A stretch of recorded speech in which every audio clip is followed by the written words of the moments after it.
Fazer.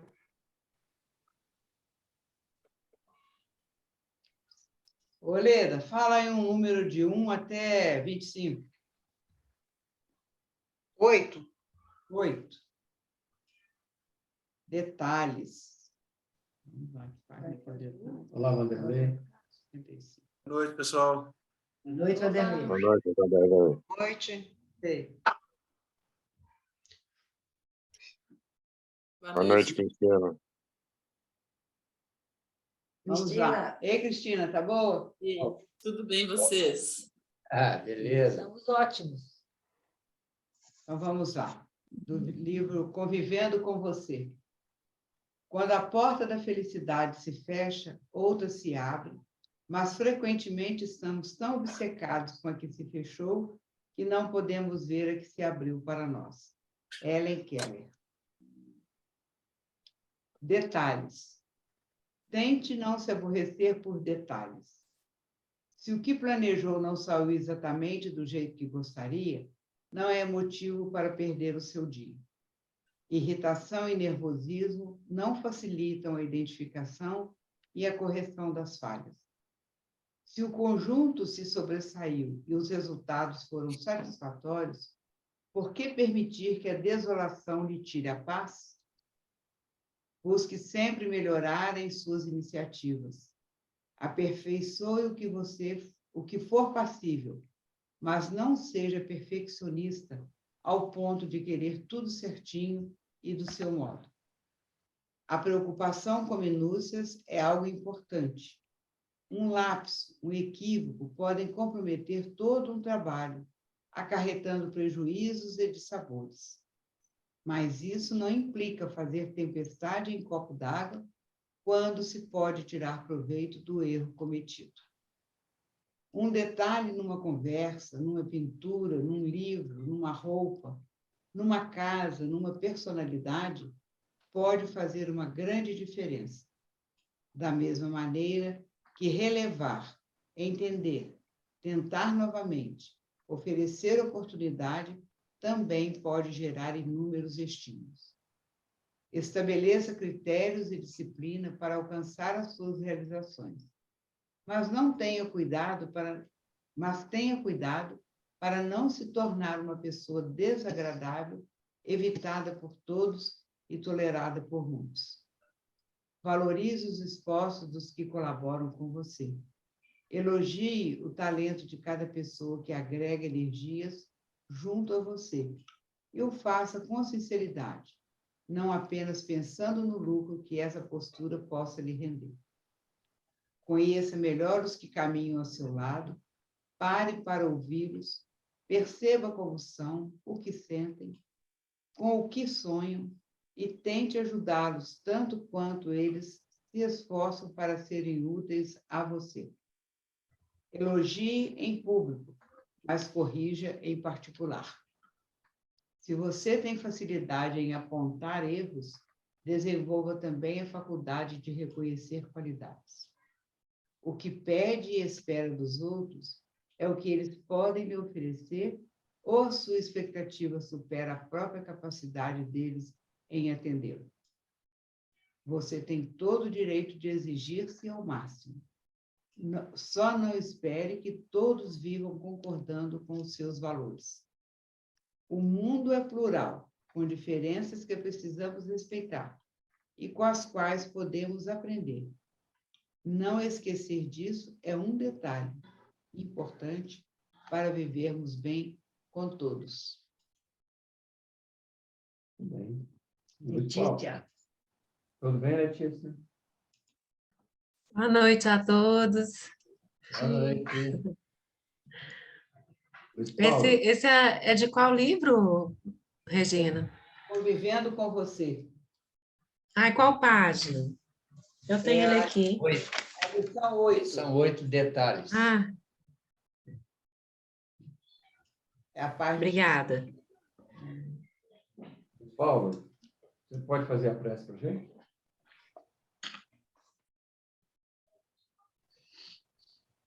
Com prazer. Vamos lá, então.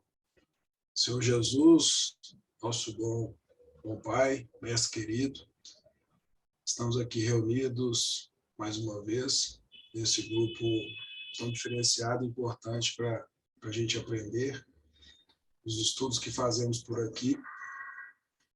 Agradecer essa oportunidade que é tão rica para todos nós.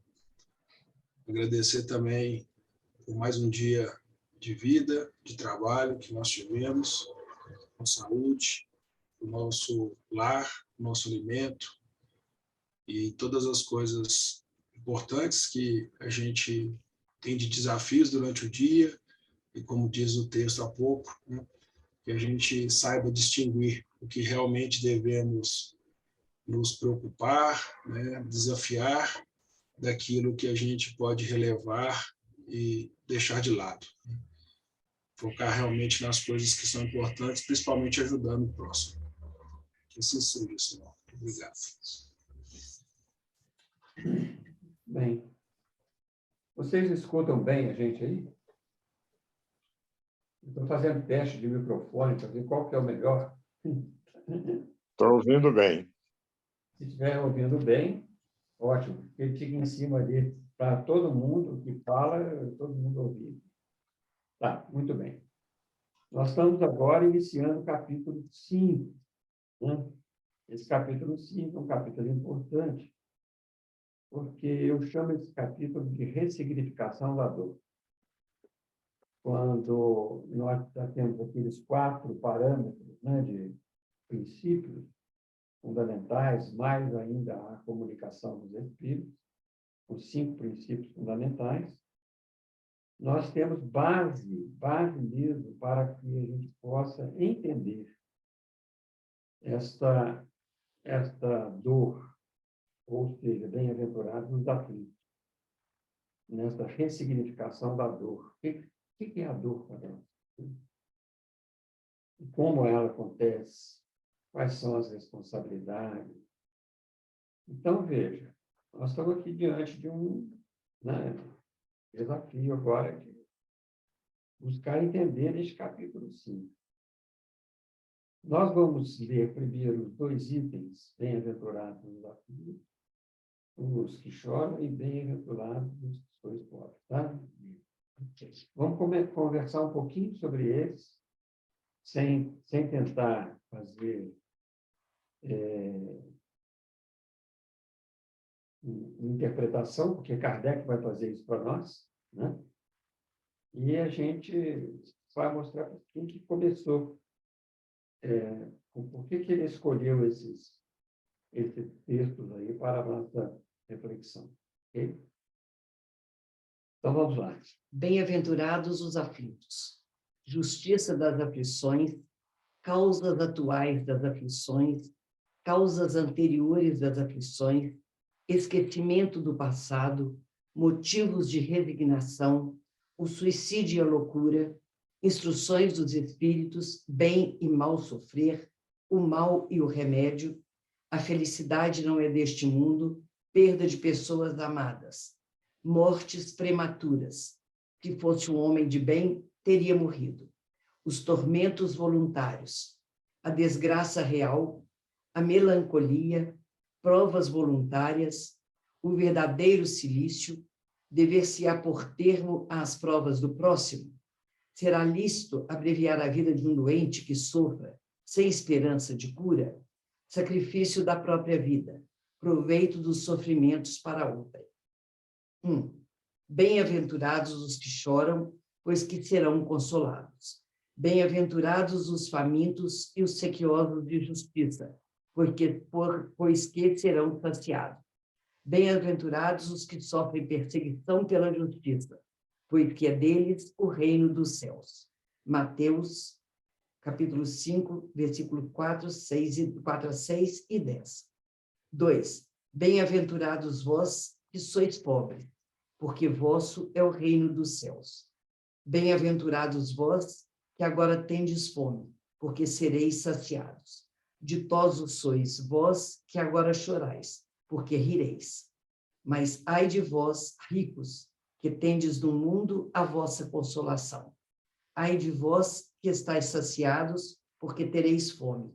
Ai de vós que agora rides, porque sereis constrangidos a gemer e a chorar. Lucas, capítulo 6, versículos 24 e 25.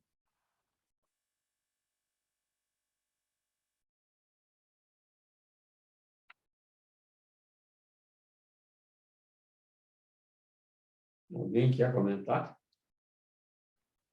A ideia?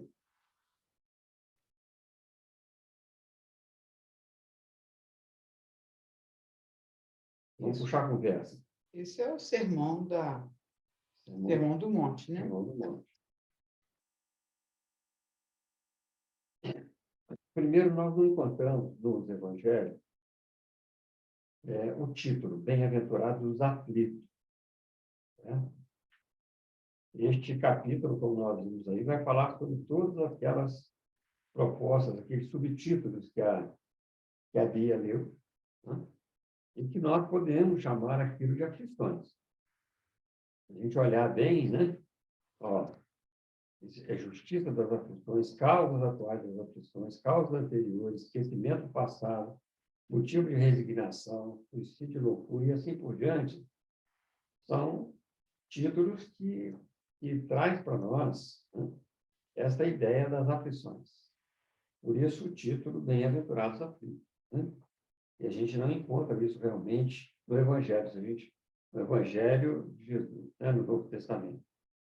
Mas é como Kardec, inteligentemente, ele vai colocando para mostrar para nós as tribulações, a dor, as aflições que a humanidade encarnada passa. E o objetivo dessas passagens, dessa obra, é mostrar como o Espiritismo explica, interpreta as frases do Novo Testamento, dos ensinos, né, do Cristo.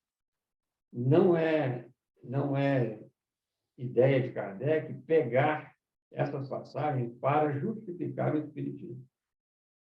O Espiritismo estudou os espíritos encarnados e desencarnados, olhando as suas situações, e ele chega no ponto em que ele vai buscar no Evangelho essas notas do Novo Testamento para entender esses ensinamentos. Porque fica muito difícil quando a gente olha assim, bem-aventurados os que choram, etc., e depois fala, ai dos ricos. Se nós formos ao pé da letra, né, a coisa fica complicada. Então, Kardec faz esse trabalho. Se não utilizarmos esses recursos do Espiritismo, realmente fica muito difícil que esses ensinamentos sejam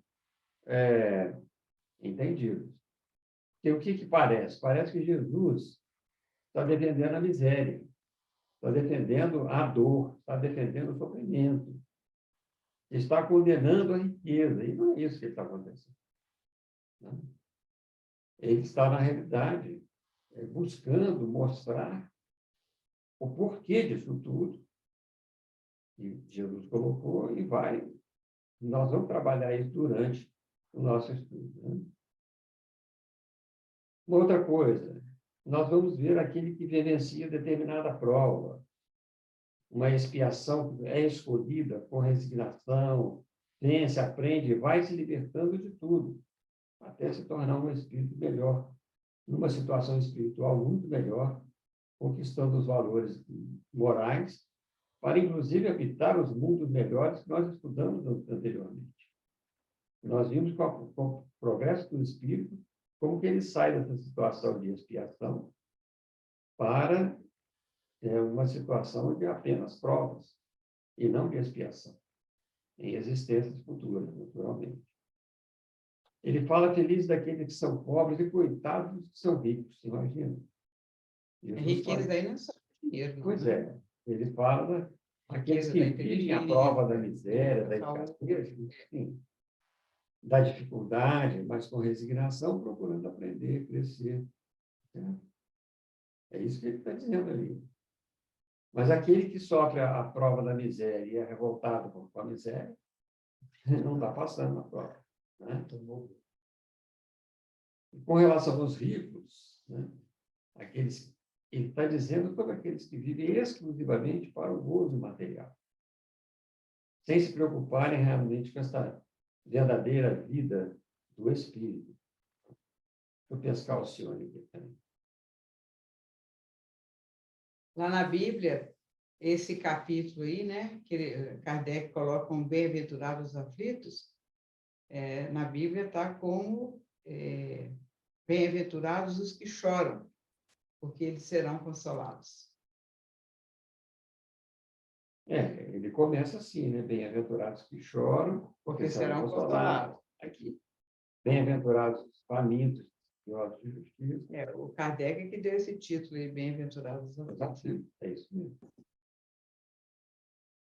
Então, o que nós estamos fazendo? Primeiro, para situar, para a gente saber o que nós vamos, né, trabalhar, entender. Se a gente ficar ali naquele miudinho ali, a gente não vai conseguir a essência do ensinamento, que é o principal. Certo? Ok? Oi, Alcione. Ei, gente, tudo bem? Oi, Alcione. Tudo. Boa noite, Luciane. Tudo bem, Alcione? Boa noite. Então, vamos lá. Boa noite. Vamos lá conversar. Justiça das aflições. Boa noite. Tudo bem. Nós vamos ler o 3, tá? Justiça das aflições. 3. Somente na vida futura podem efetivar-se as compensações que Jesus promete aos aflitos da terra. Sem a certeza do futuro, essas máximas seriam um contrassenso. Mais ainda, seria um engodo. Mesmo com essa certeza, dificilmente se compreende a conveniência de sofrer para ser feliz. Dizem, para se ter maior mérito. Mas então pergunta-se, por que sofrem uns mais do que outros? Por que nascem uns na miséria e outros na opulência, sem coisa alguma haverem feito que justifique essas posições? Porque uns nada conseguem, ao passo que a outros tudo parece sorrir. Todavia, o que ainda menos se compreende é o que os bens e os males sejam tão desigualmente repartidos entre o vício e a virtude, e que os homens virtuosos sofram ao lado dos maus que prosperam. A fé no futuro pode consolar e infundir paciência, mas não explica essas anomalias que parecem desmentir a justiça de Deus. Entretanto, desde que admita a existência de Deus, ninguém o pode conceber sem o infinito das perfeições. Ele necessariamente tem todo o poder, toda a justiça, toda a bondade, sem o que não seria Deus. Se é soberanamente bom e justo, não pode agir caprichosamente nem com parcialidade. Logo, as vicissitudes da vida derivam de uma causa, e pois que Deus é justo, justa há de ser essa causa. Isso o de que cada um deve bem compenetrar-se. Por meio dos ensinos de Jesus, Deus pôs os homens na direção dessa causa, e hoje, julgando-os suficientemente maduros para compreendê-la, lhes revela completamente a aludida causa, por meio do Espiritismo, isto é, pela palavra dos Espíritos.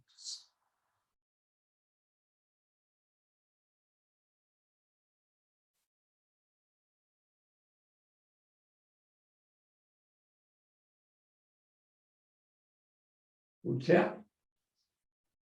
Claro? Não há como entender esse item se nós não ligarmos a ele duas leis básicas, a reencarnação e a lei de causa e efeito.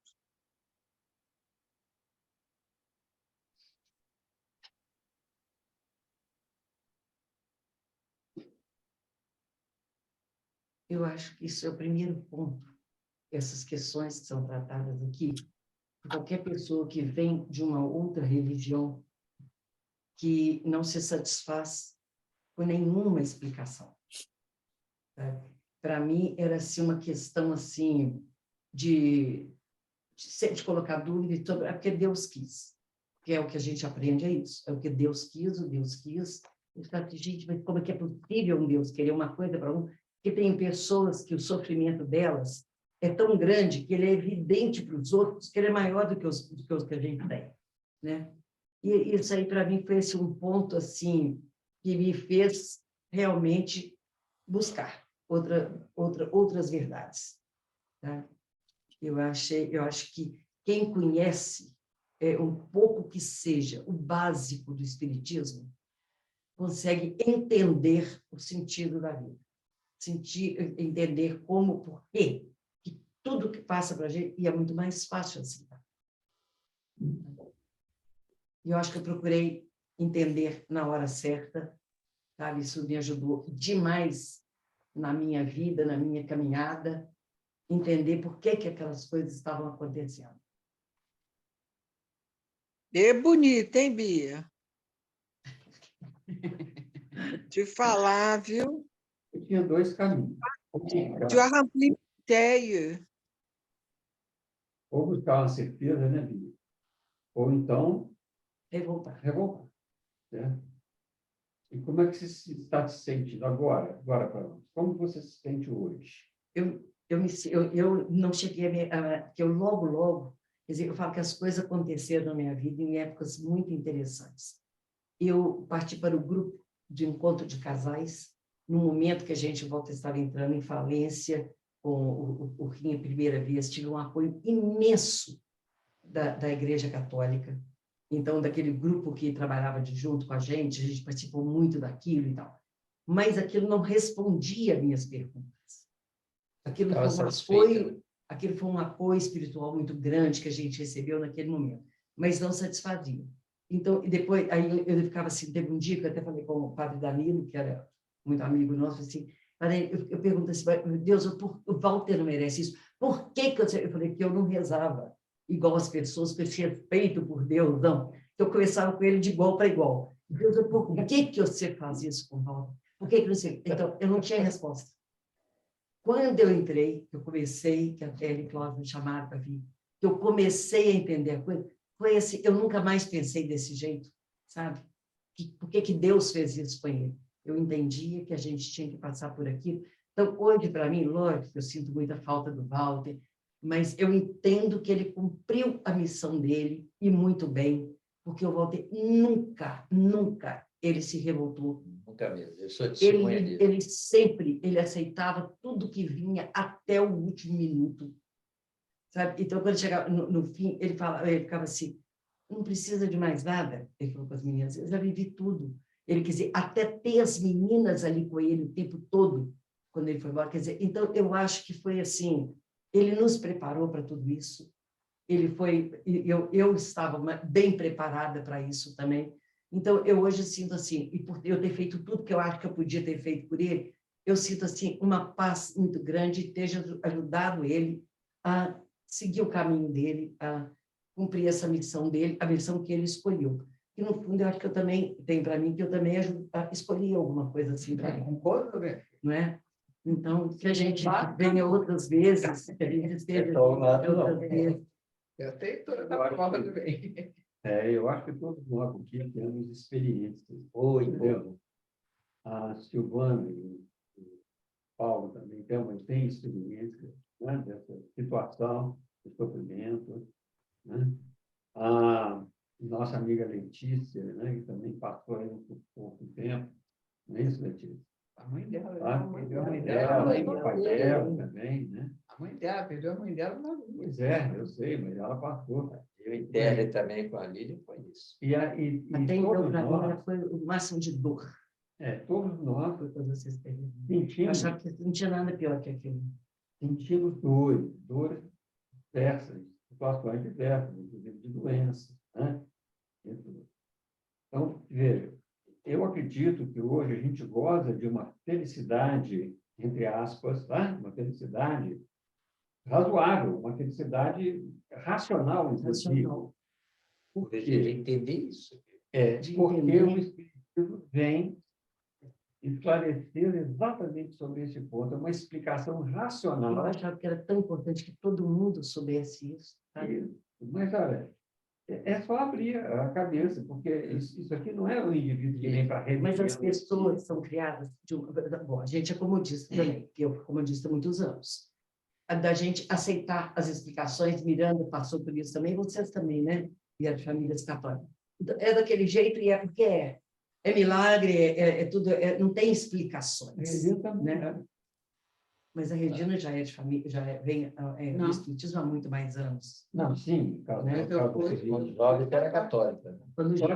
E a gente fica acomodado naquilo ali, né? Só que na minha adolescência eu comecei a questionar isso aí. Eu questionava, assim. Aí encontrei um obsessor que me deu um livro espírita para ler, aí virei a cara. Eu ainda bem que eu também arranjei 2 obsessores que abriram minha cabeça. Eu só estou dando exemplo aqui. Quando eu falo que ele é professor, ele não gosta. Todos nós que estamos aqui, nós já passamos por sofrimento, por situações complicadas, e que passamos por cima disso. É lógico, com não, uma certa dificuldade, outros com menos dificuldade, mas nós passamos por isso aqui, e hoje nós temos uma relativa felicidade, que significa consciência tranquila, sem revolta, né? E isso é que o Espiritismo vem fazendo com a gente, essa explicação racional nesta ressignificação da dor. Ele ressignifica, ele põe uma outra forma de nós encararmos a dor. Alcione, mãozinha levantada. Ô, gente, eu não tenho nível para ficar nesse grupo, não, tá? Ah, para com isso. Fica inventando moda, não, viu? Você está aqui não. no quadrinho nosso aqui, então o seu nível está alto. Você estava lá embaixo, você subiu de repente. Subiu. Olha lá. Ô, gente, o nível não vai dar, não, gente. Eu sinto muito. É a última reunião que eu frequento, viu? É hoje, tá? Vai dar, não. Bota a carinha de fora aí para nós. Cadê essa carinha? Minha filha, você quer ver minha carinha? Eu estou espantando que. Carinha, não precisa pôr pijama, não. Eu estou com saudade dessa carinha também, viu? Viu? Eu? Essa carinha. Estou na rua, tá? Tá bom, não. Tá ótimo. A carinha Não inventa, tá não, tá bom demais. Eu estou rindo igual a Mona Lisa, assim, ó. Tem importância, Tá não. bom, é bom. Tem importância, não. Para nós, tem importância, não. Tá bom, gente? Mas então, por que ele dá explicação racional? Ele se embasou em fatos, né? Conversando com encarnados e desencarnados, com os espíritos, a situação que eles se sentem no mundo espiritual. Quem quiser ler o livro Céu e Inferno, está tudo lá, né? E Kardec dialogando com os espíritos, o seu sofrimento, como era, inclusive sobre as expiações terrestres. Né? Então, ali nós temos um grande trabalho feito para que a gente possa compreender realmente essas passagens de forma racional mesmo. Então, não basta dizer, por exemplo, que há uma vida futura, porque o espiritualista pode achar que essa vida futura seja ir para o céu ou para o inferno. Simplesmente isso.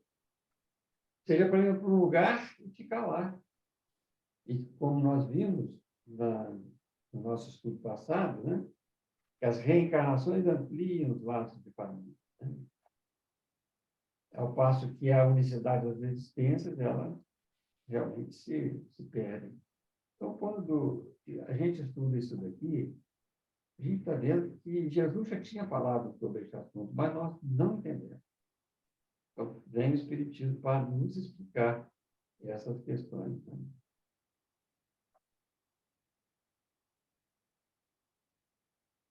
E outra coisa, isso aqui vai nos mostrar que não é apologia ao sofrimento.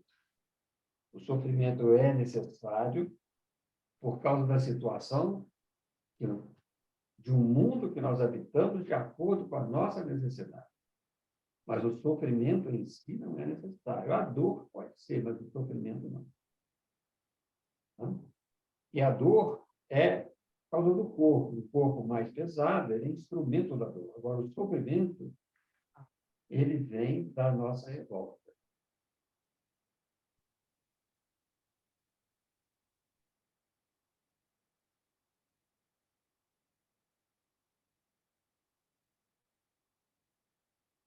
Depois ele fala sobre a fé no futuro, né? Não é simplesmente a fé no futuro que vai adiantar. Não basta isso. Não basta acreditar que a vida continua. Não basta. É muito simples a gente acreditar que a vida continua. Né? Mas nós temos que saber, Deus, nós temos a certeza de Deus? Sim. É infinitamente justo e bom? Sim. Então, tudo que nos acontece não pode ser para o nosso mal, a não ser aquilo que nós mesmos provocamos. Porque nada vem de Deus que seja mal para o outro. Quando se fala que, o João fala que Deus é amor, o amor não castiga, o amor não atropela, o amor não julga, o amor não faz nada que seja ruim para aquele a quem amamos. Né? Então, veja, se Deus é justo e bom, não pode de maneira nenhuma colocar causa nele para explicar as anomalias. É o que a Bia disse aqui para nós. Ela não encontrava explicação. Entende? E outros também não encontram explicação sobre isso.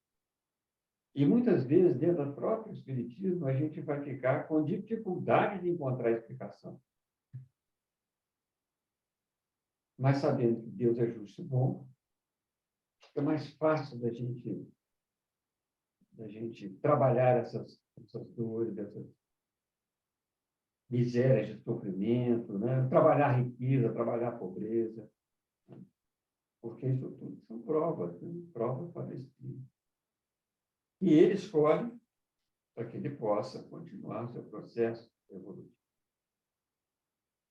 Então, é bom que a gente mergulhe nessas causas, pense nas causas. Por que nós sofremos? Por que está acontecendo isso comigo? Mas não para pedir satisfação a Deus, mas para que a gente possa ter ideia daquilo que nós realmente precisamos de modificar em nós. Porque nós somos os responsáveis. Vamos ver aí causas atuais e causas anteriores às aflições. Gente, essa compreensão é um negócio assim tão bonito, né? Mas bonito mesmo. Eu me lembro, muito tempo atrás, a Alcione deve ter ido também no velório da mãe do João Lúcio. Lembra, Alcione? Quando a mãe dele morreu. E nós fomos lá, né? Na hora no velório dela. Foi lá no Colino, no Bonfim. Aí estava lá a sala, né? Onde estava o velório dela. E do lado tinha um outro velório, né, de uma pessoa que tinha sido atropelada e tinha falecido. Quando eu cheguei lá com o Valdemar, ela fazia parte do coral Sheila, lá do grupo Sheila. E o João Lúcio, o pai, tocam violão, né? Quando nós chegamos, eles estavam sentados assim do lado do caixão com o violão, cantando as músicas espíritas e tudo. Mas uma paz, a gente chegou, eles só balançaram a cabeça, deram aquele sorriso para a gente, continuaram ali tocando, cantando. Então, assim, você não via lamento, você não via sofrimento, né? Via, né, assim, o sentimento da família, né, por ela, mas não a revolta, né? Nada disso. Em compensação, na capelinha do lado, o pessoal gritava tanto, e cobrava tanto de Deus, por que tirou a vida dele? Tão novo. Meu Deus, o senhor não podia ter feito isso com a minha mãe. Meu Deus, o senhor não podia ter feito isso conosco. Mas um desespero, gente, um desespero. Que o pessoal do velório não me lembro o nome dela, da mãe dele, do João Lúcio, começou a orar pelo pessoal que estava do lado de lá para poder ver se acalmava aquele pessoal do desespero deles, né, em não aceitar aquela separação. E do lado, né? Só tinha uma parede dividindo ali as salas, aquela paz, aquela coisa aí, nós saímos lá e comentamos, né? Falei, oh, meu Deus, abençoado seja a doutrina na vida daqueles que a compreendem, né? Porque a gente passa pela dor, né? De uma forma, não é que a gente não sofra, tá? Mas passa pela dor de uma forma muito em paz mesmo, né? Uma dor com uma aceitação, sabendo por que aquilo está acontecendo, né? E não aceitação por, não, eu tenho que aceitar. Não, não é. Eu estou aceitando porque eu sei o motivo disso tudo, né? Então, abençoada seja. Alguém está com o livro dos Espíritos na mão, hein? Eu. Tá? Tô. Eita, coisa boa, hein? Não, vou te contar. O Valdemar sem mim, gente, não vai a lugar nenhum. Eu estou vendo que é Chega lá razão depois. mesmo. Então, qual pergunta que está a respeito disso aí, Paulo? Agora, Aí eu aí está querendo demais. não, é judiação. É judiação. Tá aqui. Olha, a Térica sabe de cor aqui, ó. 258. Aquele Não. Colou ali, ó. aí eu mandei. O jogar é enorme. Eu não, claro que eu não li tudo. Eu também não Escolha das li provas? tudo. Escolha das provas. Eu li uma parte. 258 e a 258A. Tá? Então, vamos lá. Escolha das provas. 258. Quando na erreticidade... Espera aí um pouquinho só, Rê. O senhor está com a mãozinha levantada lá. Diga bem. Ah, não, é só porque eu me lembrei da palavra de um amigo espiritual, o Palminha, alguns de vocês devem conhecê-lo. Uma vez ele usou uma analogia tão interessante, eu nunca mais esqueci. Ele falou assim, que a prova é igual um caminhão Fenemê, que vem bufando pela estrada, levantando poeira, aquela coisa enorme, assustando a gente, mas que não é para atropelar a gente, não, é para a gente pegar carona e ir mais longe. Só faltava. Agora, Fenemê não tem mais, não. Senhor. Agora é isso. Eu lembrei dessa história dele. Música. Você já era. Não, tem caminho. É isso aí. Dá uma olhadinha, gente, na 258, 258A, porque ela complementa essa ideia da justiça das aflições. Quando na erraticidade, antes de começar nova existência corporal, tem o espírito consciência e previsão do que lhe sucederá no curso da vida terrena? Resposta. Ele próprio escolhe o gênero de provas que há de passar, e nisso consiste o seu livre-arbítrio. Letra A. Não é Deus, então, quem lhe impõe as tribulações da vida como castigo? Resposta. Nada ocorre sem a permissão de Deus, porquanto foi Deus quem estabeleceu todas as leis que regem o universo. E de agora perguntar por que decretou ele esta lei e não aquela. Dando ao Espírito a liberdade de escolher, Deus lhe deixa a inteira responsabilidade de seus atos e das consequências que estes tiveram. Nada lhe estorva o futuro. Aberto se lhe acham assim o caminho do bem como o do mal. Se vier a sucumbir, restar-lhe-á a consolação de que nem tudo se lhe acabou, e que a bondade divina lhe concede a liberdade de recomeçar o que foi mal feito. Demais, cumpre se distinga o que é a obra da vontade de Deus e aquilo que é do homem. Se um perigo vos ameaça, não fostes vós quem o criou, e sim Deus.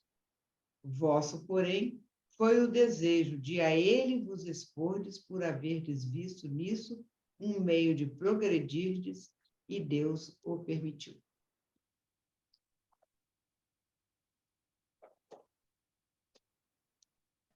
Lembrei de uma palestra que eu estava ouvindo do Haroldo Dutra, e que ele falando da bondade de Deus, da gente ir pagando as nossas malfeitos, né? Aos poucos, de acordo com a nossa evolução espiritual, porque se a gente fosse pagar tudo de uma vez, ninguém dava conta. Então, a partir do momento que a gente vai se fortalecendo espiritualmente, evoluindo, ele vai colocando a nossa conta na mesa. Mas não é só pagar, né, Letícia? Nós temos aí Não, à medida que a gente também vai tendo força, né, para poder resolver da melhor forma possível aquela questão, né? Eu entendi que é assim, porque ele quer isso, que nós prosperemos, né? Então, à medida que eu vou evoluindo, vai trazendo para mim algumas contas para ele lança a mão aqui, né, da ideia de livre-arbítrio, os Espíritos colocam para nós, antes da encarnação. A escolha do gênero de provas que nós vamos passar. Não é da prova especificamente, não é assim, fulano vai pegar você para você sofrer, não é isso. É o gênero de provas que nós escolhemos. E, de acordo com as circunstâncias, nós vamos, então, Achando nosso lugar. achando essas provas aí, no meio do caminho. Né? E, por outro lado, a gente realmente está progredindo bastante, essas provas muitas vezes são atenuadas. Elas existem, mas a nossa compreensão é outra, então a gente não sofre com a prova. A gente aproveita a prova para seguir o caminho. Porque é o que ele diz aqui, abertos exato o caminho do bem como do mal. Por isso que o mesmo fato, para duas pessoas diferentes, são sentidos de maneiras diferentes. Uma sentiu aquilo de forma atenuada e a outra pessoa sentiu na profundidade, sei lá, que tinha que ser. A compreensão, né, já ajuda isso. Certo? A ignorância dele não dá nem para o indivíduo sentir. Ele passa ao largo do sentimento. Ainda não despertou esse sentimento. E outra pessoa pode sentir muito, muito. Então, por isso que nós escolhemos o gênero de provas que nós queremos passar. Então, nós não podemos reclamar, não. Se a gente está passando alguma coisa... Que nós escolhemos, que pode ser uma escolha antes de encarnar, como pode ser também causas atuais. Causas atuais. Que é o que nós vamos depois estudar em seguida.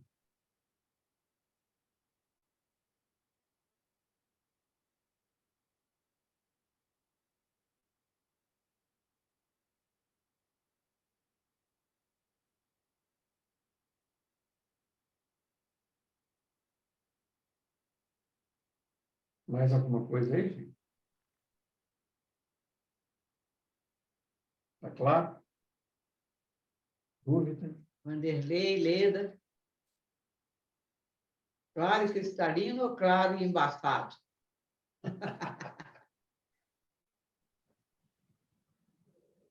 Claro, está ótimo. Então, vamos para o item 4, né? Isso. Causas atuais das aflições. 4. 4 e 5, né? Vamos pegar o 4 e 5, que é o item inteiro.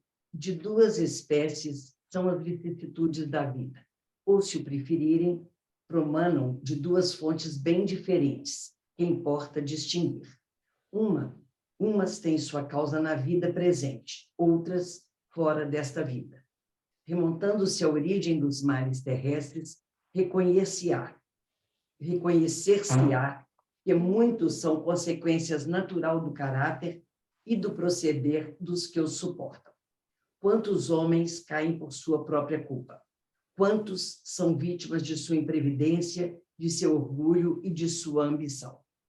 Quantos se arruinam por falta de ordem, de perseverança, pelo mau proceder ou por não terem sabido limitar seus desejos?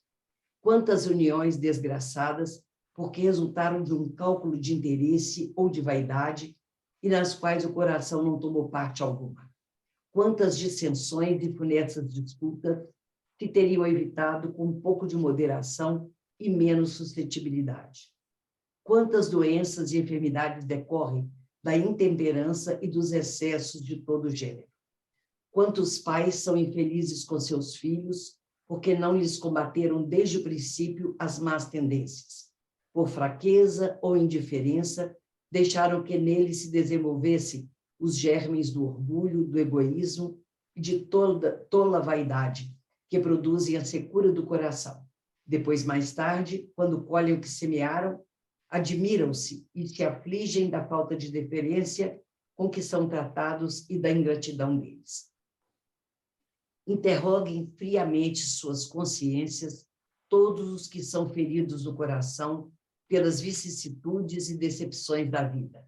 Remontem passo a passo a origem dos males que os torturam e verifiquem se as mais das vezes não poderão dizer: se eu houvesse feito ou deixado de fazer tal coisa, não estaria em semelhante condição.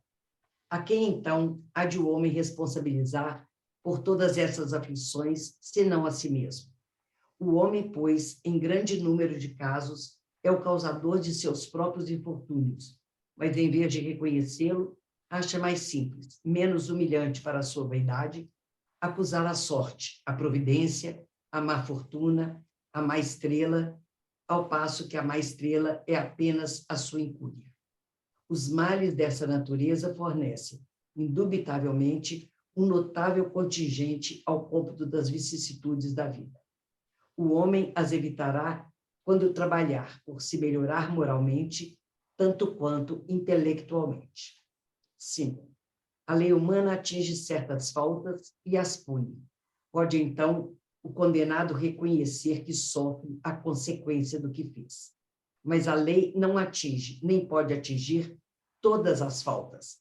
Incide especialmente sobre as que trazem prejuízo à sociedade e não sobre as que só prejudicam os que as cometem. Deus, porém, quer que todas as suas criaturas progridam e, portanto, não deixa impune qualquer desvio do caminho reto. Não há falta alguma, por mais leve que seja, nenhuma infração da sua lei que não acarrete forçosas e inevitáveis consequências, mais ou menos deploráveis.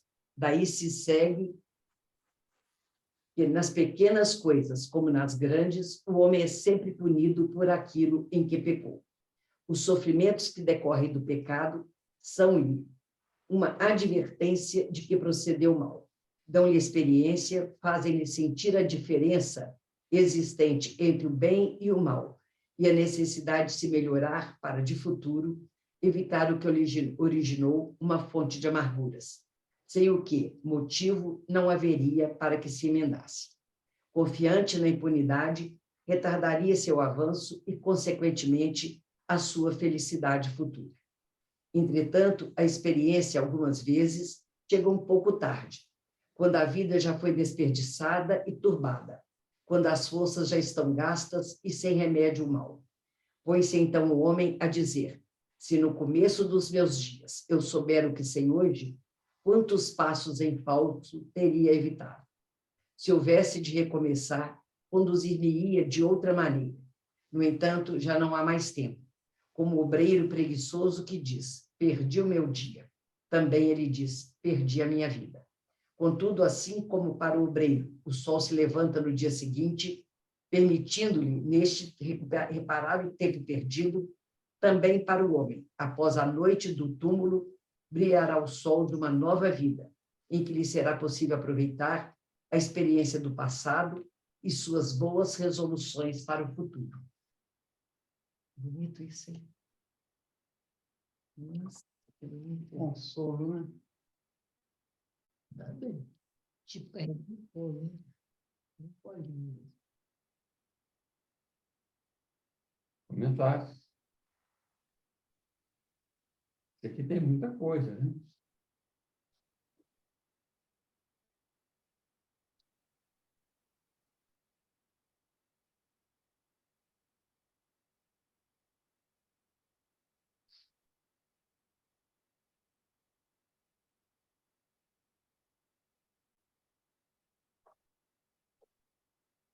Gente, ó, O problema da está aflição, gravando. Pode gravar o que lê. Não.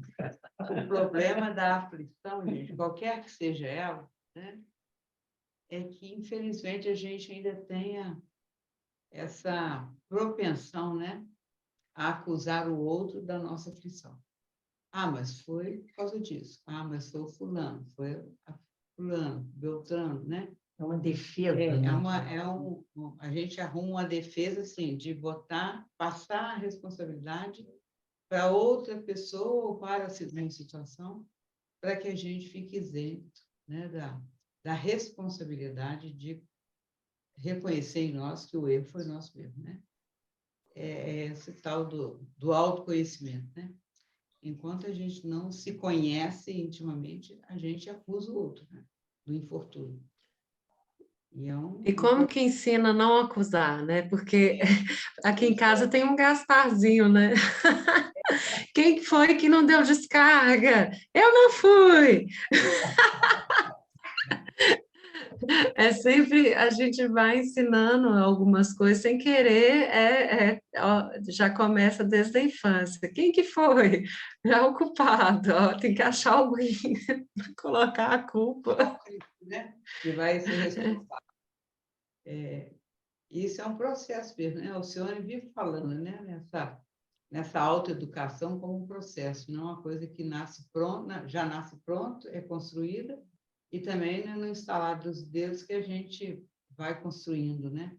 Esse autoconhecimento. É um processo de viver essas experiências, às vezes boas, que também faz a gente crescer, e as experiências amargas que empurra a gente ao caminhão, né? Como o senhor falou lá do Palminho, o Fenemê vem, passa, pega a gente, e a gente, se entender que aquilo é o meio para a gente ir junto, né? Mais rapidamente, chegar no lugar que a gente precisa, é ótimo, mas normalmente a gente, né, fala, nossa senhora, passou um Fenemê e eu nem anotei a placa, né? Mas é interessante que na educação a gente passa por isso também. É difícil você assumir a responsabilidade, ainda mais que você fica com medo dos julgamentos, da forma como você vai ser tratado, da forma como vai ser recebido aquilo. É uma coisa muito interna, né, que você tem que se fortalecer. E é claro que também a gente tem que aprender, né, quando alguém está falando uma verdade, mesmo que ela fez algo de errado, acolher de uma forma mais respeitosa aquela verdade, porque ela falou, né? É um processo essa educação para a gente começar a assumir mais as responsabilidades dos nossos atos. Eu acho que é desde a infância mesmo. Eu sempre falei para minhas meninas o seguinte, quando alguém fala alguma coisa, não precisa da gente acreditar. Você não precisa de aceitar e nem reconhecer que cometeu aquele erro. O importante é você pensar naquilo e reconhecer para você mesmo. Quantas vezes a gente faz isso com a gente? Alguém fala alguma coisa, primeiro instinto é, não, eu não sou assim, eu não falo isso, eu não faço desse jeito, isso aí não tem nada a ver comigo. Isso não tem nada a ver comigo. Mas, no fundo, você fala assim, será que eu também não faço isso, não? Mas isso tem muito a ver com a nossa cultura, né? Eu acho que nós, latinos, somos muito catequizados dessa forma, né? Se a gente ouvir outras civilizações, as pessoas têm reações bem diferentes da nossa. Pelo menos eu observo isso na empresa que eu trabalho, que tem gente do mundo inteiro, as posições, as formas, e aqui na América Latina eu convivo muito com o pessoal latino, e nós somos muito assim, né? Se você conversa com o pessoal da Europa, a reação a isso é muito diferente, não tem que acusar, não tem que pôr o dedo, né? Então, eu acho que isso tem muito a ver com a nossa forma de educação cultural, pela nossa nacionalidade. E também esse último parágrafo aí do item 5, eu estava refletindo aqui, é que ele fala, né, se eu soubesse disso, eu já teria feito de outra forma, né? Eu estou sem o livro aqui agora nas mãos. Mas como que a gente faz nesse plano para a gente não aprender errando, né? Muito das coisas que acontecem conosco, a gente tem que arriscar. E, ao arriscar, você tem momentos que você vai acertar e tem outros que você vai errar. E, ao errar, que você aprende com o erro. E isso acho que faz parte da nossa evolução aqui, né, nesse plano, de aprender. Às vezes, o erro vai custar muito caro. Às vezes não.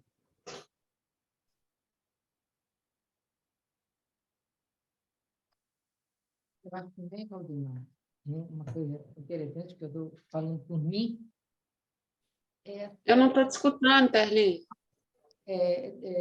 uma coisa que eu sinto em mim. Que a gente não consegue se desligar desse tempo, né?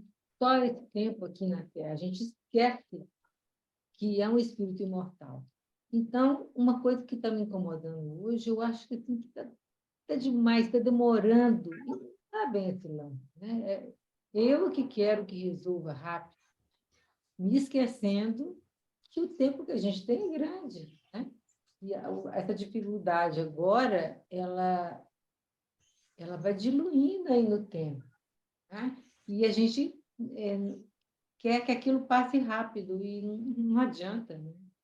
Não é por aí. Eu acho que essa ideia que a gente tem que ter que a gente, uma encarnação.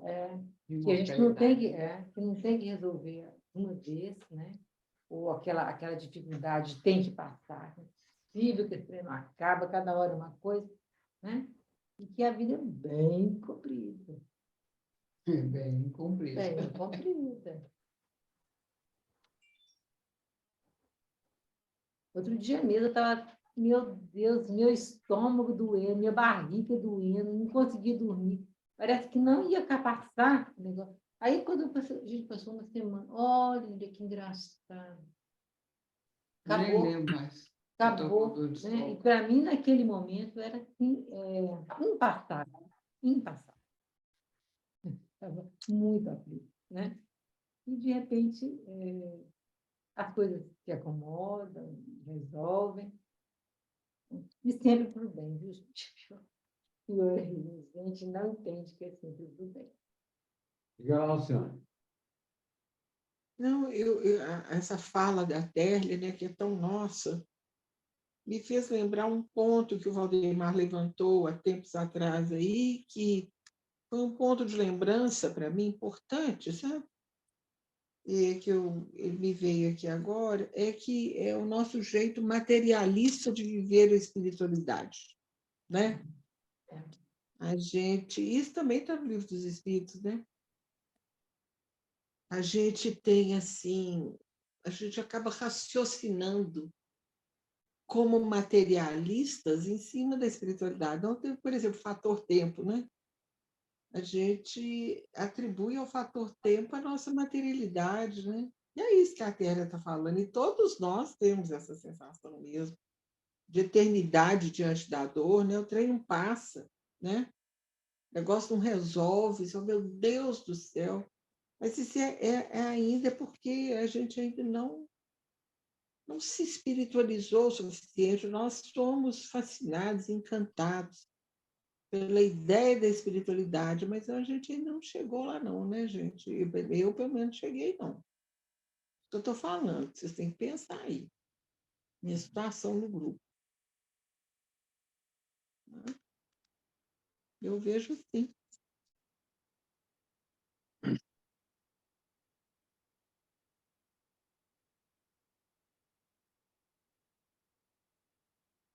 Diz que quem cala consente, né, gente? É verdadeiro. Nós aqui trabalhamos as causas atuais. Né? Esse aqui é o título que nós entramos nele. Né? Ele coloca aqui, no início, duas situações. Ou essa causa está na vida presente, ou fora dessa vida. Então, nós temos essas duas situações. E a proposta de Kardec é para que a gente faça um autorreconhecimento de quando acontece alguma coisa conosco, primeiramente a gente verificar se o que está acontecendo não é um desvio dessa vida, não da vida passada, mas dessa vida. Uma má escolha, um mau comportamento, uma situação complexa que nós criamos, às vezes pela ambição, por uma série de coisas, nós teremos essas situações que vão nos fazer sofrer. Né? Com certeza. Então, ele vem remontando aqui, ó, ele vem colocando, né? Remontando-se a origem dos males terrestres. Quem criou o mal? Quem criou o mal? Nós. Porque Deus não criou o mal, certo? Porque se ele criasse, ele castigaria com o mal. Ele não criou o mal, não é? É aquilo que nós falamos há pouco. Deus é amor, não pode ser coisa diferente. Então, quem criou o mal? O mal somos nós mesmos. Nós é que criamos o mal. A origem do mal está em nós, e não nas coisas, nas pessoas. Né?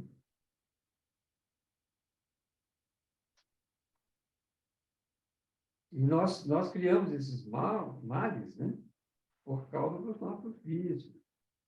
Principalmente aqueles, como ele já vai dizer lá na Gênesis para nós, que vêm do orgulho, do egoísmo, da ambição, da stupidez, dos excessos de toda a natureza. A causa das guerras, das calamidades, nós estamos vendo aí, das dissensões, das injustiças, da opressão do fraco pelo forte, da maior parte, afinal, das enfermidades, é que são coisas da fora, das nossas escolhas atuais. Então, o mal é gerado por nós, nas nossas escolhas humanas. Valdemar, na hora que a gente está falando sobre isso, está me vindo uma coisa. Até essa história que a gente sempre já vai falando assim, eu devo ter feito alguma coisa. A gente sempre empurra, até para a gente empira quando a gente estava... Quando a gente está no passado, né? Eu devo ter feito alguma coisa, eu não lembro da coisa. Não quer assumir essa responsabilidade hoje. Que foi a presença nossa. Que não é fácil falar assim? Tranquilo, você falar assim. A gente esqueceu o passado mesmo, então, o passado. Porque se a gente reconhecer agora, a gente tem responsabilidade de consertar. Porque você não quer. E a gente reconhecer, ainda saber que tem que consertar. E saber que aquilo tudo é muito complicado. Muito ruim, tá doido. E quando tiver que consertar, tiver que pedir desculpa, aí fica mais complicado. Aí é difícil. Quando você quebrou, você vai lá, compra outra coisa nova, põe no lugar, é fácil. Tudo Agora, certo. quando foi a coisa questão que você fez, desfazer, é caroço. Bia, lê para nós. Capítulo 2 da Gênesis. Origem do bem e do mal. Porém, os males mais numerosos são os que o homem cria pelos seus vícios, os que provêm do seu orgulho, do seu egoísmo, da sua ambição, da sua cupidez, de seus excessos em tudo.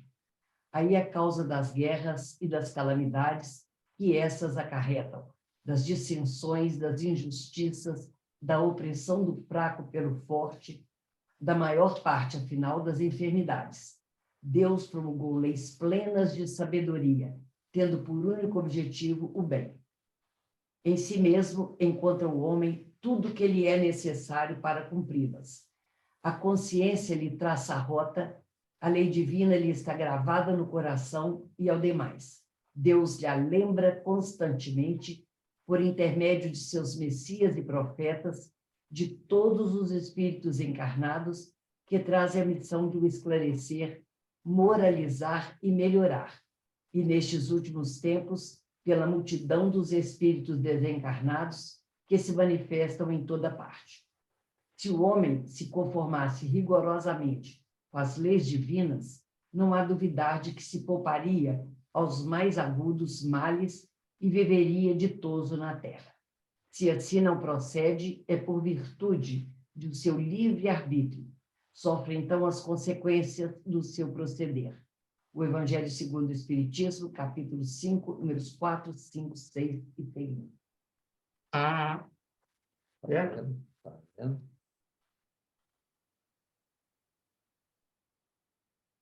Em si mesmo encontra o homem tudo o que lhe é necessário para cumprir a lei plena de sabedoria. É interessante, né?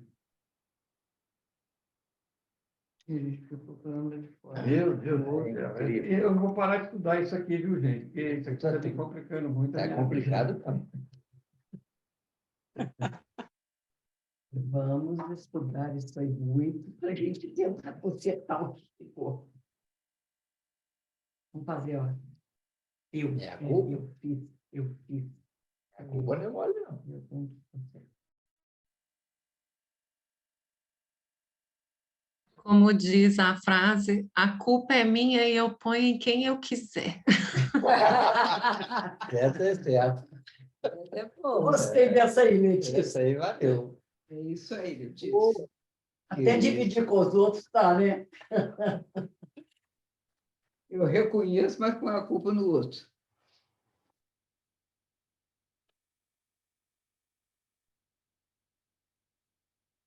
Vanderlei Cristina, que silêncio é esse?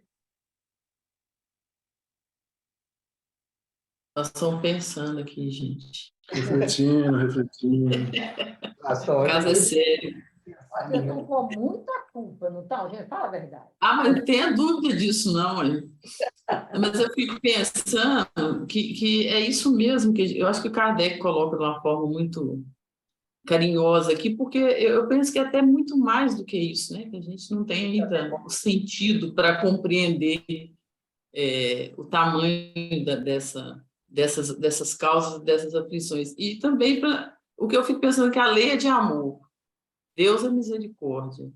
Então, nós estamos vivendo tudo aquilo que a gente dá conta nesse momento, mas a nossa compreensão ela vai se abrindo bem devagarzinho, né? E não é só esses fatos, eu fico pensando na questão do passado, a gente não tem a lembrança do passado, mas eu fico pensando em mim, algumas reações que eu ainda tenho, eu sei que eu fico pensando o que eu já aprontei lá atrás, mas sem culpa, de verdade não é para colocar culpa nem peso, não. É exatamente para refletir, né? Igual a Alcione trouxe, a gente precisa se conhecer, a gente precisa, esse autoconhecimento ele é importante. Então, se a lei é de amor, se hoje eu já tenho um pouquinho, estou começando, a gente já está estudando o Evangelho para poder conseguir passar, né? Passar com uma compreensão um pouquinho maior. A dor está aí, mas a compreensão ela vai chegando devagarzinho.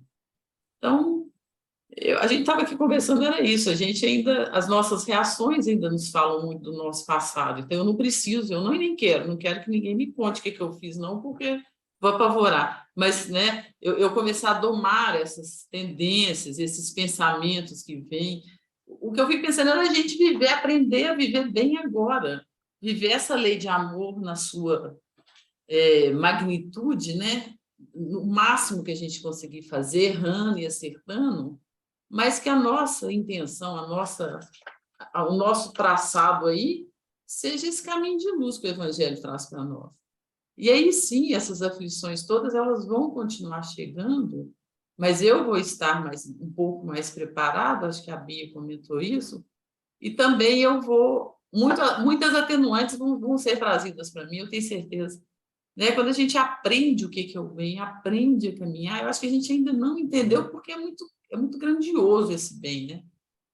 Mas quando eu já deixo de fazer uma coisinha aqui e outra ali, e aí o Evangelho que está nos ensinando todos os dias a virtude, mas aí nós temos aquelas falhas que parece que elas são bobinhas, mas elas não são, que é a nossa intolerância, o nosso egoísmo, a nossa vaidade, o nosso orgulho. Eu penso que a sutileza dessas imperfeições ainda é muito grande, pelo menos para mim. Isso ainda me pega de surpresa, porque de repente eu caio nisso toda hora, né? Então, o que eu estou percebendo é isso, a lei de amor, o caminho que traçado para nós, o Evangelho está trazendo, né? Esse Evangelho de luz, de alegria. Então, é a gente começar a trilhar devagarzinho e mudando em nós aquilo que já pode ser mudado, porque a hora que a dor vem, eu penso que lá na frente, o momento de dor ele é doloroso, não tem jeito. Mas quando a gente passa um tempo que a gente olha para trás, Eu acho que a gente sente até quem estava nos carregando naquele momento para que a gente, de fato, passasse, né? Então, a gente nunca está sozinho, a gente nunca está abandonado, nunca, nunca, nunca. A gente está sempre muito bem acolhido. Por isso que eu fico pensando, essa lei de amor, ela enche o coração da gente, ela esquenta o coração da gente. Sem ela, sem a certeza dela, né, ia ser muito mais difícil passar. Então, isso que a gente estava aqui conjecturando, viu? Por isso que a gente está caladinho. Quando eu passei aqui na leitura do último parágrafo do item 3,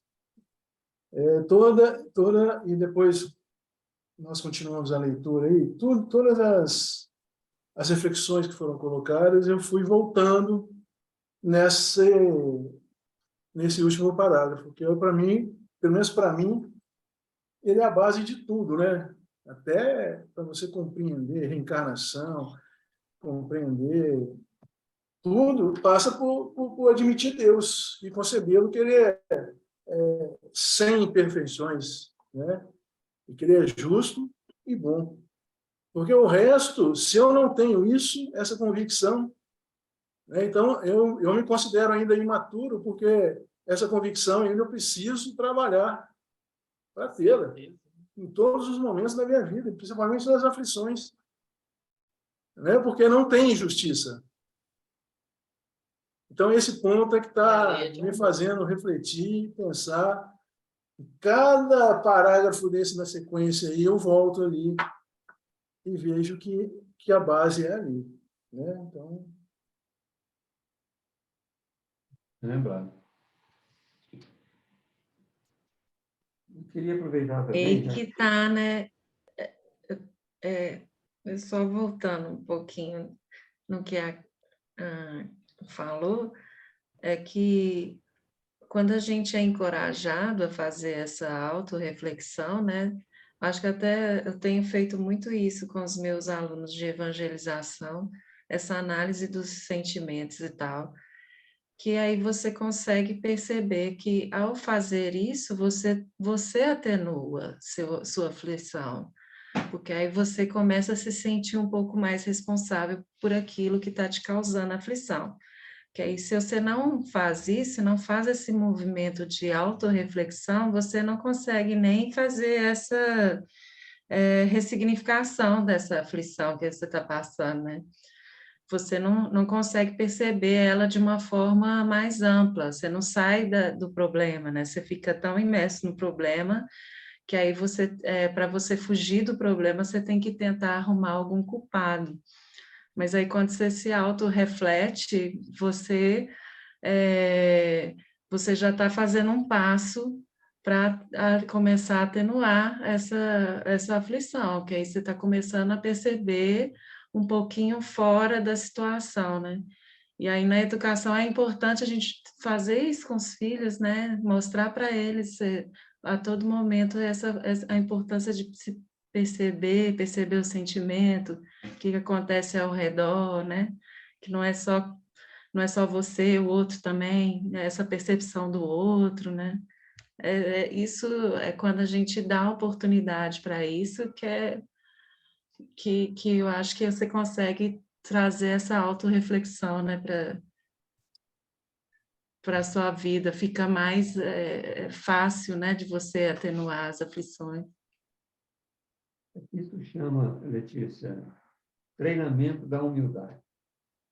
Porque você primeiro projeta, o primeiro pensamento nosso é projetar o erro dos outros, tendo a culpa dos outros e não nós. Então, quando nós admitimos que nós podemos errar e vamos buscar isso daí, é um treinamento da humildade. E é a primeira virtude que se estabelece. Porque se não tiver humildade, as outras... Mas eu falo também por mim, eu tive experiências muito ruins, assim, negativas, eu tinha medo de assumir a responsabilidade. Porque às vezes a gente é massacrado, né? Alguma coisa assim, por assumir a responsabilidade de algo. Então, aí você começa a tentar buscar outras alternativas, você não quer mais ser responsável por aquilo, né? Então, depois que você vai amadurecendo nessa questão, que você vai percebendo que não, o melhor é assumir, porque quando você não busca a verdade, né, assume as responsabilidades, você vai criando problemas, né, vai causando mais problemas do que realmente assumir e resolver a questão, né? Então, você vai trazendo mais problemas para você. Mas aí eu acho que a sociedade está começando a caminhar para isso. Hoje em dia a gente fala muito sobre sentimentos, assumir responsabilidade. Eu converso isso com os meus filhos, né? Eu tento trazer isso mais para uma vivência, para que essa possibilidade dele também assumir a responsabilidade seja mais tranquila, né? E aí essa autorreflexão, ela começa a ficar mais automática, ela vai ficando mais tranquila de você fazer, em vez de estar dentro do problema e tentando achar culpados, achar uma solução, né? Então você começa a ver longe, né? Letícia, Bom, é isso. eu acho que o maior problema que nós tivemos, né, nossa, é que a gente não falava em responsabilidade, falava-se em culpa, né? Hoje é que a gente trabalha com a palavra responsabilidade, mas a gente vem aí de uma igreja que nos mostrou que éramos culpados por errar, então a gente começou a esconder, né? A gente escondia o mal feito porque era muito ruim eu ser culpado por alguma coisa. Quando, igual a gente começa a trabalhar com a criança, mostrando a responsabilidade, e o peso da culpa, ela desaparece. Ele pode chegar, mamãe, eu fiz um negócio errado. E antigamente, eu acho que tinha essa palavra culpa, que ela pesou muito no nosso ombro. Porque a gente, né, essa fé sem raciocínio, uma igreja sem a gente raciocinar, e aí eu vejo a doutrina nos trazendo uma fé mais raciocinada, e a palavra culpa, ela dá lugar à palavra responsabilidade. E aí o nosso autoconhecimento, ele fica menos pesado, a responsabilidade dessas coisas é minha, né? Então, tira essa carga, esse peso da culpa que nos paralisa, que nos amedronta, né? Aí você tem medo do soldado, do advogado, da polícia, do padre, do sacerdote. A gente tinha medo de tudo, a gente foi criado com medo, né? Que vem lá de trás. E aí eu acho legal, porque hoje a criação ela está em cima de uma responsabilidade, não da culpa. Né? Todos nós erramos uma vida inteira, ainda vamos continuar, porque a gente ainda não entendeu quase nada, mas é bem legal a gente falar em responsabilidade e não em culpa. Né? Verdade. Nós vamos voltar a esse assunto daqui a pouquinho, tá? Sobre a culpa. Ok? Mas vamos pegar o Tione lá para falar para a gente. Não, primeiro eu queria justificar a costureira, tá? Olha, bem, você já está bordando para casa nova? Não, minha filha, eu recebi as encomendas dos parentes aqui, sabe? De fazer umas costuras, estou aqui apertada de costura, literal. Eu queria explicar. O segundo é que eu estou achando maravilhosa essa reunião, né? Com essas ponderações aí, estou achando tudo muito bom, muito lindo. Eu só queria colaborar aqui dizendo o seguinte: nós estamos protegidos pela lei de progresso. Não vamos esquecer disso, não, né? Lei de progresso, segundo Darwin, a lei de evolução, nós temos um princípio evolutivo em nós. Então, realmente, tudo isso que vocês falaram, né? Luiz Paulo, Vanderlei, Cristina, Letícia, todos vocês, é isso, nós não podemos ficar agarrados em culpa, não. O negócio é nos responsabilizar, entender que nós vamos chegar lá, necessariamente, naturalmente, chegaremos num ponto menor para um ponto maior, né?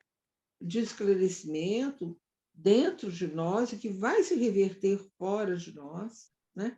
Porque, de fato, a lei de justiça é amor e misericórdia. É amor e misericórdia. Então, é legal a gente admitir, ó, errei aqui, errei ali, Mas a gente tem que ter muito cuidado para não cair num outro tipo de doença que tem um nome bonito, mas que, no fundo, é uma forma de orgulho, que é o perfeccionismo. Né? Não tem jeito. Nós estamos em treinamento aqui, e um treinamento bacana, porque a gente já sabe que nessa escola a gente vai evoluir. Né? A gente vai evoluir. Então, era só isso que eu queria contribuir, mas é uma pequena contribuição, tá? Só uma lembrança. Obrigado. Eu queria só abordar um pouquinho essa palavra culpa, né? Porque nos 150 verbetes ou mais que aparece a ocorrência da palavra culpa, Kardec está relacionando, ele traz com a conotação de reconhecimento do erro. Sim. E não de culpa naquele sentido de pejorativo da palavra, sabe? Então, ele traz aquele que admite sua culpa, então ele está dizendo aquele que está, na realidade, com este reconhecimento que ele é responsável pelo erro. Então, ele traz mais nesse sentido. Nós vamos ver muitas vezes essa palavra culpa aqui na obra de Kardec, e ela não tem essa conotação de Desmerecimento, né? desmerecimento do indivíduo, e sim de reconhecimento da responsabilidade a respeito do erro. Tá? Porque, às vezes, as palavras são ambíguas, né? Ambivalentes, sei lá, tem tanto nome para isso, e que, às vezes, pode trazer para a gente alguma confusão. Mas, quando ele usa a culpa aqui, ele está sempre usando, pelo menos nos verbetes que eu procurei. Acho que são 154 ocorrências da palavra culpa. Ele dá esse sentido de reconhecimento da responsabilidade. Né? Eu queria ainda que a gente, antes da gente passar para o item seguinte, fosse lido a questão 933 do Livro dos Espíritos, que vai nos ajudar um pouco mais a entender os itens 4 e 5, né, que nós estamos vendo. Né?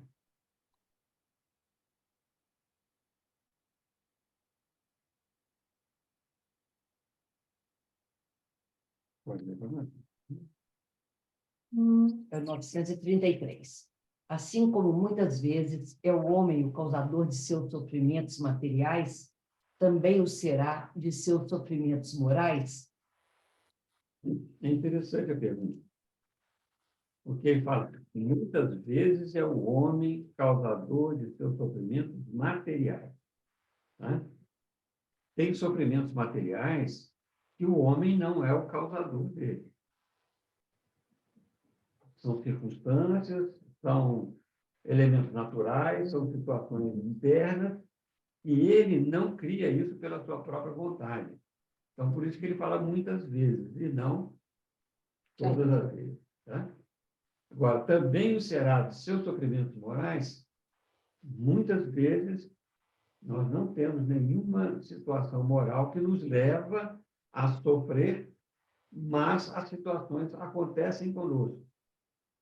Então, a gente pode ver que nessas duas formas de entender o sofrimento, ela vai nos ajudar a ter maior tranquilidade quando essa certeza de que nós não somos os responsáveis pelos danos físicos ou morais que estão acontecendo.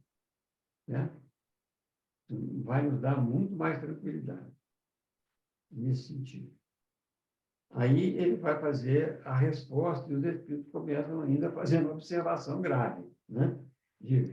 Mais ainda porque os sofrimentos materiais, algumas vezes, independem da vontade, mas o orgulho ferido, a ambição frustrada, a ansiedade da avareza, a inveja, o ciúme, todas as paixões, numa palavra, são torturas da alma.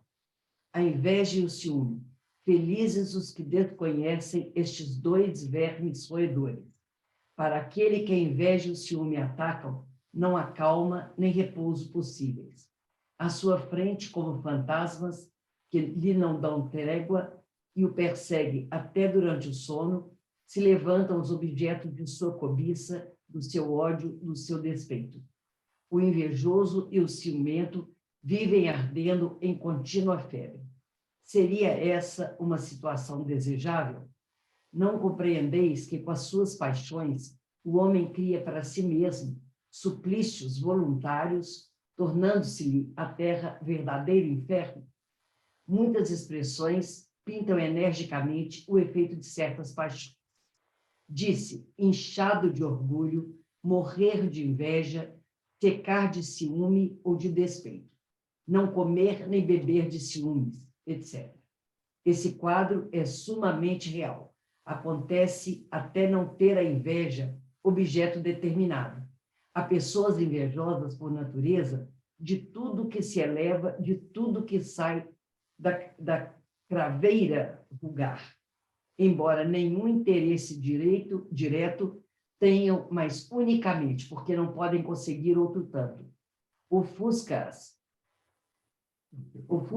tudo que lhes parece estar acima do horizonte, e se constituíssem maioria na sociedade, trabalhariam para reduzir tudo ao nível em que se acham.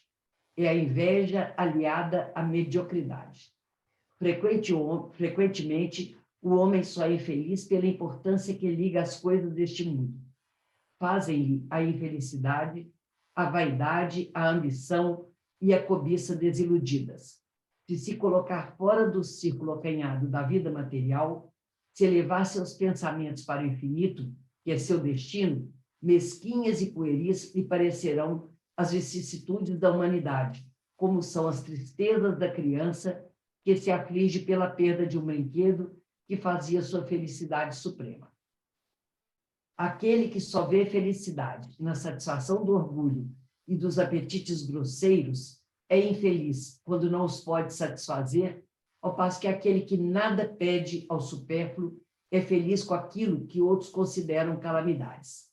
Referimos-nos ao homem civilizado, porquanto o selvagem, sendo mais limitadas as suas necessidades, não tem os mesmos motivos de cobiça e de angústias.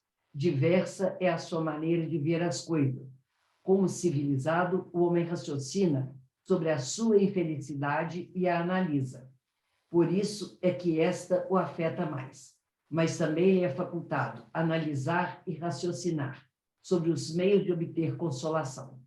Essa consolação ele a encontra no sentimento cristão, que lhe dá esperança de melhor futuro, e no espiritismo, que lhe dá certeza desse futuro.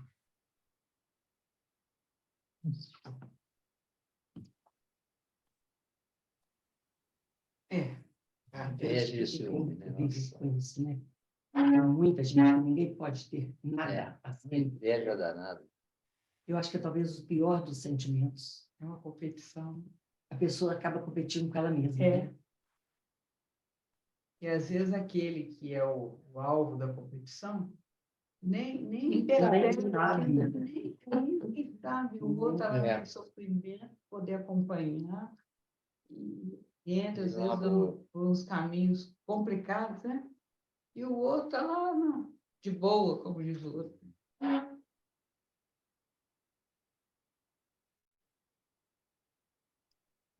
Tem mãozinha levantada aí, Alcione? Não. Ah, peraí, desculpa. Não sou eu, não. É porque eu esqueci de abaixar a mão. Baixa a mão. Desliga a seta. Agora eu tenho Desliga a reparado. seta. Mãozinha levantada, eu... Mano, filho. Vocês estão tão acostumados com a minha mãozinha levantada que eu vou te falar. Pois é. Leda, só falta você falar, Miranda. Miranda já falou hoje.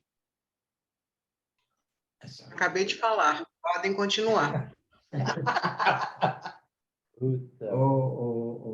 Silvana, o que você acha disso?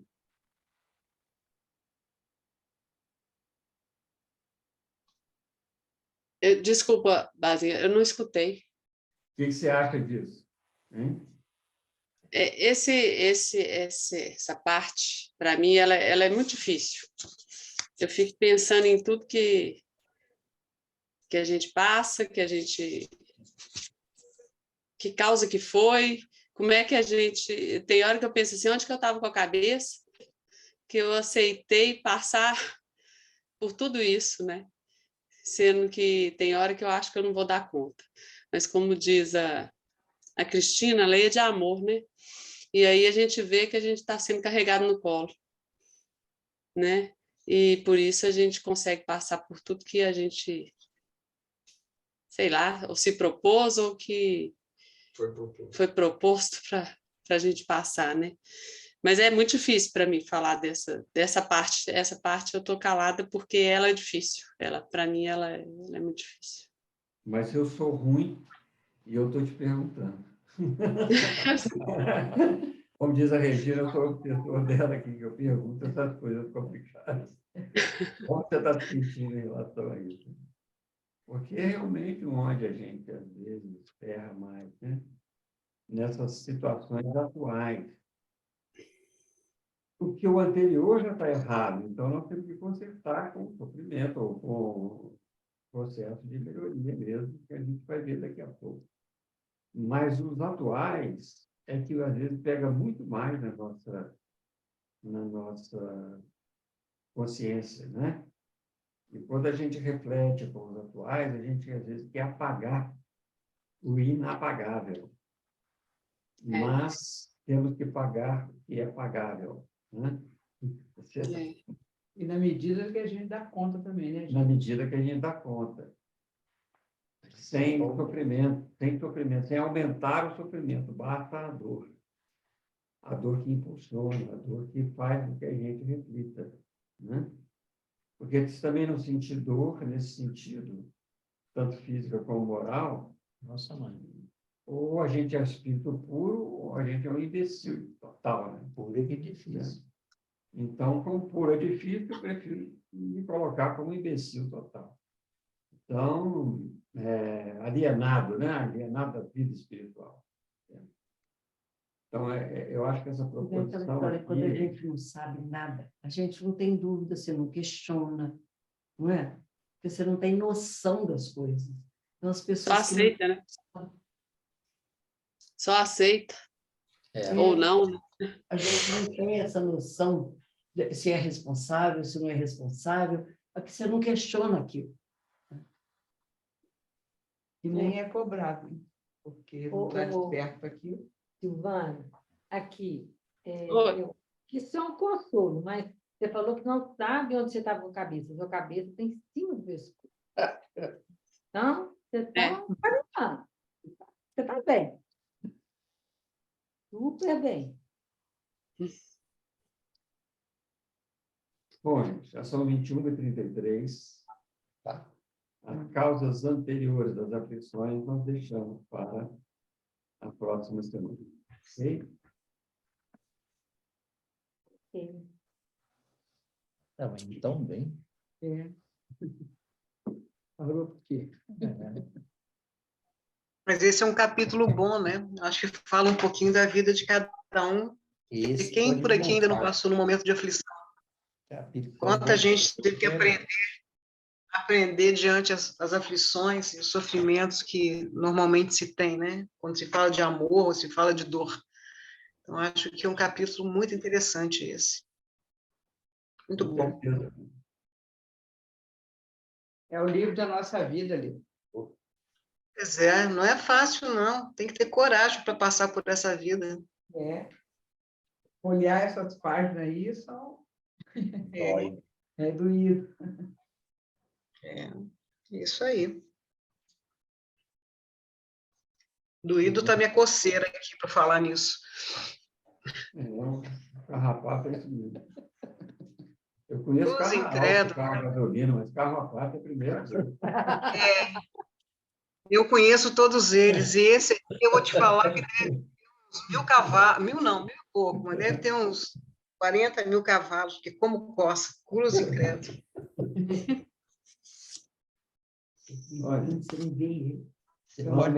Pode bico. Vamos pensar nas pessoas que nós gostaríamos de iniciar. Tem algum pedido especial? Eu estou com um sobrinho que vai comprar um casamento, este ano. Pode falar melhor. Então, gostaria de pedir por ele que a decisão seja tomada mais rápido, mais fácil, seja com menos sofrimento para ele, para a mãe. Cristiano. Eu vou continuar pedindo para a Bia, mãe do Léo, sogra da Corina, que ainda está no CTI e numa situação de instabilidade ainda. Melhora, piora um pouquinho, torna a melhorar, piora um pouco. Então, eu vou continuar pedindo por ela.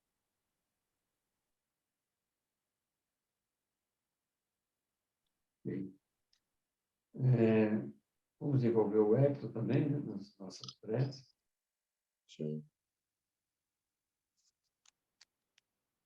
Quem que vai fazer a prece com a gente, final?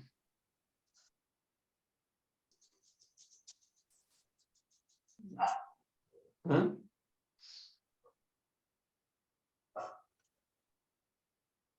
Então, vou escolher um voluntário. Vanderlei, você faz para nós a prece final?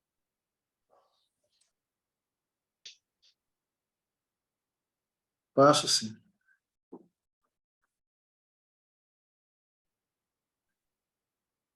Então, vamos nos concentrar, elevar os nossos melhores sentimentos do fundo do nosso coração, em agradecimento a Deus e a Jesus e a espiritualidade que nos suporta nesse momento, nos acompanha, por esse momento de aprendizado, de busca de compreensão, desses ensinamentos tão preciosos que precisamos para seguir o nosso caminho de evolução, para chegarmos um pouquinho mais perto do nosso Mestre Jesus. A cada dia, a cada oportunidade, que saibamos entender